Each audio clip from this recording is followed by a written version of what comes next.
I had been out all day, working through meetings and planning a surprise I thought would bring warmth back into our home. For weeks, I had felt a growing distance between me and my wife, Emily. She had been distracted, cold at times, and more glued to her phone than ever before. Still, I wanted to believe things could be fixed. That morning, I picked up dinner from her favorite restaurant, thinking we could sit down together and talk like we used to.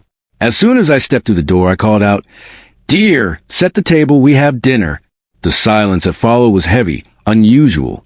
Normally, Emily would at least answer back, even if tired or annoyed. I walked into the kitchen, expecting her smile, maybe even surprised at the meal I had brought. But what I saw instead froze me in place. Emily wasn't alone. Daniel, the neighbor she'd been helping with errands, was standing far too close to her. They jumped apart the moment I appeared, guilt flashing across their faces like neon signs. The takeout bag slipped from my hand, hitting the floor with a dull thud. For a long moment, no one spoke. Finally, I broke the silence. "So this is why you've been distant," I said, my voice trembling but controlled. Emily stammered, "It's not what it looks like." But the scene before me needed no explanation. Daniel muttered something about leaving, grabbing his jacket and rushing past me, unable to meet my eyes. The door slammed, leaving only me and Emily in the suffocating quiet of our kitchen. I looked at her, my heart torn between anger, grief, and disbelief. All I wanted was dinner with my wife. Instead, I get this.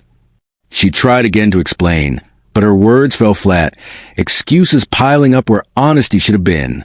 I sat down, suddenly exhausted, and gestured at the food on the floor. "You know, I thought this might bring us closer.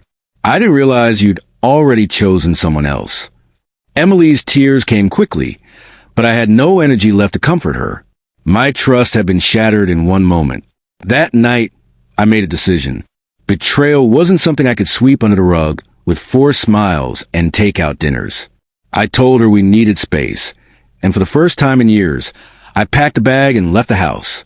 The quiet of the road gave me time to think, to realize that sometimes the clearest answers arrive not in words, but in actions you cannot ignore. I knew then that my marriage had reached its breaking point, and no dinner, no excuse, could ever erase the truth I had walked on.